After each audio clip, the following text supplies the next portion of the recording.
Hello again. Welcome back to Highly Intelligent. I'm Calum, And I'm Jared. and we're here to talk about building a utopia society. So last week we talked about anarchy and our plans for it. Yeah. And we kind of got sidetracked towards the end after talking about aliens and rights and stuff. Mm-hmm. And we talked about like a jail and punishment and how we would form a utopian society. And that's what we're going to talk about this week. Okay, so the first concept that I think we should go over is, before any of this stuff, I think we should talk about the first thought that kind of started in the first podcast and then kind of like carried over into the second one. Yes. And that was the whole prison idea. So, justice system, I think... Yeah. I don't want to say too much about our justice system, but you know. So... We have an idea that in the society, there are certain rules that are enforced, obviously. But if someone is unwilling to like comply with the rules of like rights and like certain things you can't do, you know, like stab your ex in the back because she, I don't know, called you a name that you didn't like. Like, you know, you gotta avoid that kind of shit. But if that does happen, we're gonna have to censor that, by the way. It's putting a that in podcast now. It's just the podcast. It's just the podcast. It's just the podcast. Yeah. Just a nice little podcast that we have here for you guys. Anyways, if somebody pulls any of that stuff, they get sent to fenced off area, probably electrified fence, some sort of thing like that. But it's not like a camp or anything. It's not like a place like where we send people to like be in prison for the rest of their lives. It's the like a British forest. sent people to Australia. So we will send people to some sort of fence area or island. And it's going to be impossible to get away from. Yeah, and it'll be a large amount of land that they'll have to form a society on. And what we talked about last week is they need to form a government and learn how to survive there. Right. So by the end of it, then the people who make the laws are the ones that are around the longest, and therefore they become better citizens. And then eventually, after maybe like a few generations, we'll go back in and say, okay, I think you guys understand how government works now, and we can let you out. And then like we'll have a whole new system to like work with. Yeah. And inside of this prison, let's talk about how they could form a utopian society. Inside the prison? Yes. Okay. Like how they could do it if they were locked on this island. Well, that depends on how many resources they have, though. Like, if we give them enough to work with... Let's picture an island that is 50% forest, and the other 50% is... like grassland. Grassland. Yeah. And... Well, like 13% is like beaches, though. Yeah. And mountains. So, like, just throw that off to the side. Yeah. And so we have a few mountains, a few rocky beaches, a few normal beaches, grasslands, and a forest. And that's all their resources. And there's an abundance of iron and stuff underground as well. And they have everything they need to survive on this island. Right. The thing is, though, we don't give them any, like, instructions on what to do. Yeah. Like, we don't give them, like, a specific place to meet for government or, like, have elections or anything. We just say, listen, you guys run wild. Yeah. And the people who, like, work together are going to be the most successful. So the ones who, like, make government, like, you know, it makes sense. Yes. But we're going to, like, see how it forms and then go on based off of that. So, to start off, we'll talk about how to lead a utopia. Alright. So I think by doing this, we should first start from the ground up about, like, providing for people. Because I think if we can't provide for people, we can't, like, have anything. Yeah. So in order, you need to cover their basic needs, not including love or emotion. That's not a... That's we just more need of a to keep pursuit. them alive. Exactly. And being a good leader would keeping them happy. Now this is utopia, so we also do have to talk about emotional needs. Not so much love or anything. That's more like up to the individual. But like being able to like be happy. So we could start off by providing a town. So we take the forest, cut down some trees, form the grasslands, and replant some trees. And so that way we'd have trees while also still having like homes and stuff for people to live in. Are we still talking about the prison thing? Yes. Oh, like we're influencing it. We're talking about how to lead it. Oh, like if we were in the prison, how we would lead it. Right, but like, that would just cause the same amount of problems that happened in the other utopia. Yes. We're just saying, like, creating the utopia, like, on its own. Like, the prison is, like, a The side prison thing off is to the end. utopia. Well, then what's This on is the outside? how we could turn the prison into a utopia. What's on the outside? The outside is us. Is us, but what's in the us? anarchy world. And the prison is the Utopian Society that we dump a bunch of people there and they learn to form. I see. So this, okay, I see. So this is us, like, actually creating it. Yes. Like a physical way of Yes. going about that. Okay. Yes. And Oh, I'm down for that. All right. we start out by making homes and stuff for these people who get dumped on the island to live. Yeah. And I say, as of right now, if you've been on the island the longest, you should be the leader. Right. You Wait, know? so if... But there are going to be people who are going to, like, disagree with that. Yeah. That's the thing. Which is where leadership comes into play. Once more and more people start coming, they'll be like, hey, why are you the leader? And they'll question that. And it won't be a happy society. You have the power. You have the power of the weather and the machinery and everything. So, in a utopian society, we should define it like, is it where everyone is happy? Or is it everyone is safe and they have all their protection and basic needs covered? I don't think they need to be... Let me rephrase. They don't... Them being unhappy doesn't necessarily make it not a utopia. Like, the pursuit of happiness is what they're allowed. Yes. Which means that, like, there are certain things, like, that can go wrong. It's just, we protect their ability to, like, go after what they want. Yes. And if they are in the society, we could control them using fear. So, if we were the first ones on the island, so this is a prison island. So these are bad people that we're dumping. They can't know it's a prison, though. Yeah, it has to like, be, like, a very... Once they do something bad, we'll just, like, send them there, they'll wake up and be like, where am I? It's got to be a subtle psychological thing. Yeah. Yeah. We'll, like, knock them out, and then they'll wake up on the island.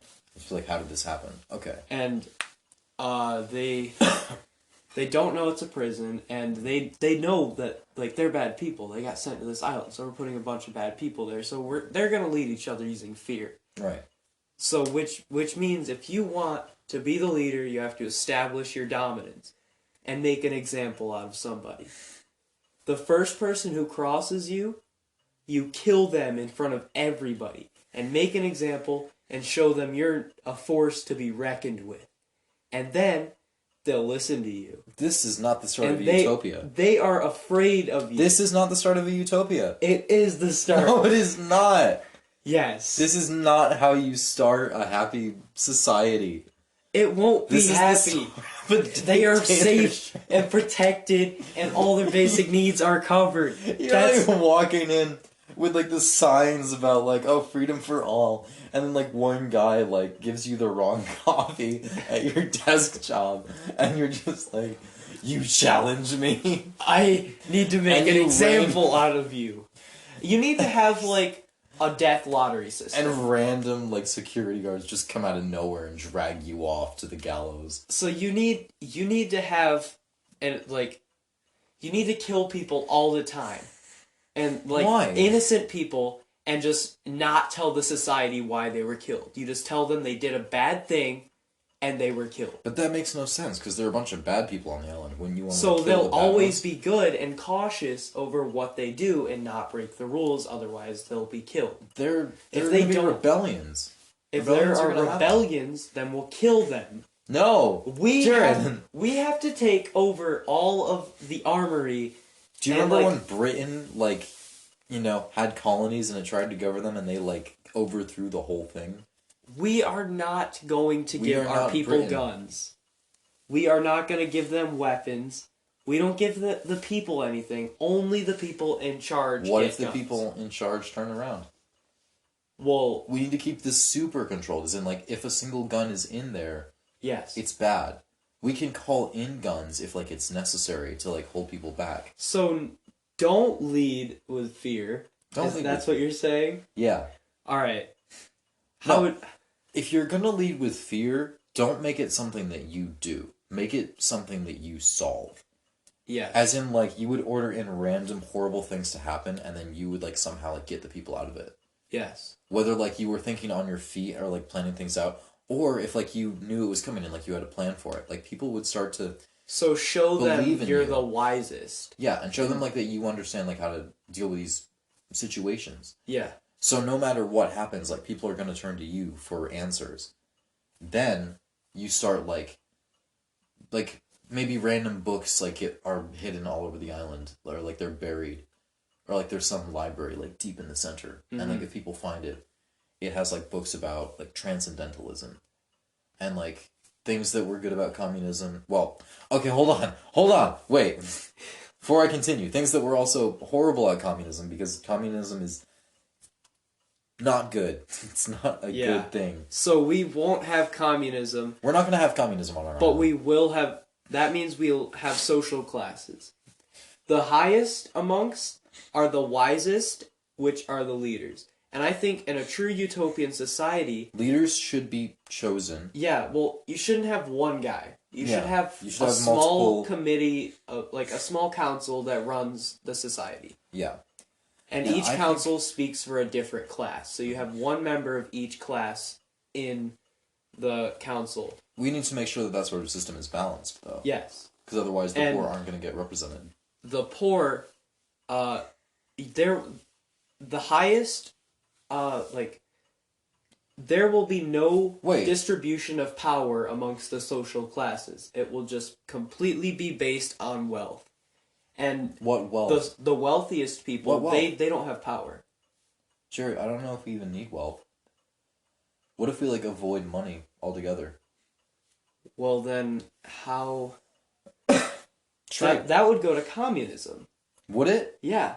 We're the only island. We don't know where anyone else is. Right. And if we didn't have money and we evenly distributed food to everyone... Trade across the island. We'd have to... No, people... But that would set up factions and it would divide the island amongst itself. People would harvest the food and they would prepare it, but, like, they'd serve it to everyone if they could. Yes. There'd be, like, no system of, like... There would be a system of, like, did you work today? And, like, do you have proof that you worked today? Yes. Or, like, we could have, like, footage that we would show people, like, that the people actually, like, were participating or trying to participate. And if people weren't participating, like, for whatever reason, like, we're just like, okay, we're gonna give you a chance, like, you can still do stuff. And, like, if they get sick or injured or whatever, you know, we give them, like, time to recover, because, like... Yes. That's good. And but if someone, like, actively refuses to, like, do anything right, yes, then we send them to another island. Well, that's where punishment comes into play. So to summarize leadership, you need to set up basic needs. But if it's a utopia, though, punishment. Well, it's not a utopia. Punishment. There still has to be punishment, because if someone doesn't follow the rules, they deserve punishment. Well, then it's not a total utopia, because there is a way to, like, get people to just behave if you change things. The people wouldn't know what happened to him. He would just go missing. You don't tell the people what happened. They stay happy. I don't think you could fool people like that. That's the thing. Like, there'd be, like, that one observant, like, person, like, writes it down or something. I say, like, we should send them to an island. We should send the criminals to another island and let the process start all over again. These are all the people on this island. We are people on the island leading. And we need to decide what to do with a disobedient person. Or how to make everyone on the island behave. We have a different island that we send them to. All, like, the really violent ones, we plop them down on there. And then we have cameras there. And those cameras, like, show the people on the Utopia Islands what's going on. We can't get another island. Oh, we don't have another island at our disposal. We just have this only island because we were dropped there and we don't know where anybody else is, what the state of the rest of the world is. All we know is our island. You volunteered to go on an expedition and look for islands. But if that happened, then they'd get killed because, you know... We could expand them. We could expand on that. Yeah. Okay, we'll continue this in a sec. Actually, at 8:07 we'll start. We're back. In order to lead a utopian society, you need to make them all be under one control and not act up. Yeah. And I say, if they're bad, you don't kill them. You don't like do anything violent. You at least warn them. Yes. You give them a warning before there's any give punishment. them a warning, and if they do it again, you isolate them. And that's not violent. You're just taking away their human contact for a certain amount of time. But how much space do you have to do that before you start enclosing them in prison cells? Well, we could build certain places like a prison, but they would get put in there, and they would get help. Yes. Therapy. They would be either mentally altered using surgery to the brain, or like they get help and prove that they can be good, like a rehab center. Right. And then we send them back out to work and contribute to the society as a whole. Mm-hmm. What if we have rehab center and we have like prison? The only difference is that we have like in every room, like there are just books everywhere. Like books about government, about like morals and stuff.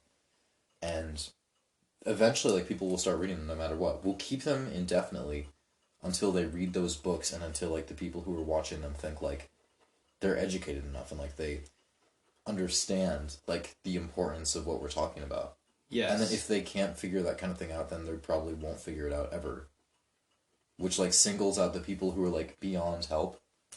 And then like we take those people in as like, you know, disturbed or whatever, and like we try to give them as much help. Yes. But like we separate the people who like made a stupid mistake in their life and like the people who actually need like therapy or something. Yes. Yeah. So it would kind of be like a filtering system. Yeah. The last thing we need to talk about is what everyday life would look like. So let's say you have your family, you wake up in your hut on the island, and you go to work. Mm-hmm. Like, what would a normal job be? Normal job? Well, you would do work, obviously, but...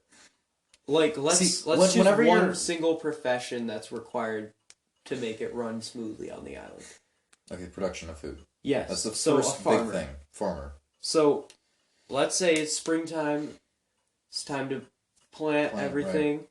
Right. And you go out, you wake up, you get ready for the day, you put on your overalls, then you go to work. And let's say you are tilling that day. You got to till all day long, and then there could be like a gathering every day of the community to discuss how things are running. Mm-hmm.